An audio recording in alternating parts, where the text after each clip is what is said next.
Hello hello আসসালামু আলাইকুম।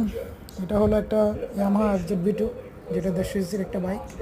তো এটার ফ্রন্ট প্যানেলটা দেখেন, যেটাতে আমরা দেখতে পাচ্ছি একটা নর্মাল হ্যালোজেন বাল্ব ইউজ করা হয়, বাট আমরা চেঞ্জ করে এলইডি ইউজ করছি। তো এর পাশাপাশি যদি আমরা এর বডি প্যানেলটা দিকে এবং ইঞ্জিনের দিকে যাই, তখন আমরা দেখবো এটাতে একটা 150 ইঞ্জিন, যেটা এয়ার কুলড, টর্ক পাওয়ার করে 6000 RPM-এ 11 পয়েন্ট সামথিং। তো শিওর না, বাট আমরা বলতে পারি যে মোটামুটি ভালো। তো এটাতে সাসপেনশন হিসেবে ইউজ করা হয়েছে হচ্ছে টেলিস্কোপিক, যেটা আগের মডেলে, পুরোনো মডেল।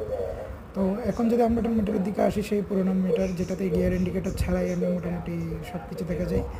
এবং এটার ফুয়েল ট্যাঙ্কটা হচ্ছে 12 লিটার। আর সাইড ইন্ডিকেটরগুলো মোটামুটি নর্মাল এলইডি নাই, হ্যালোজেন বাল্বের। তো একটা সিঙ্গেল ফাইবার হ্যান্ডেলবার এবং এতে সব কিছুই আছে।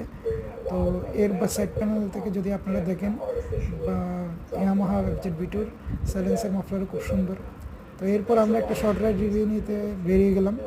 এরপর আমরা এটা শর্ট রাইড রিভিউ দিতে থাকলাম, এবং পাসিং দিয়ে একটা ডানে চলা বাইককে আমি পাস নিয়ে চলে গেলাম।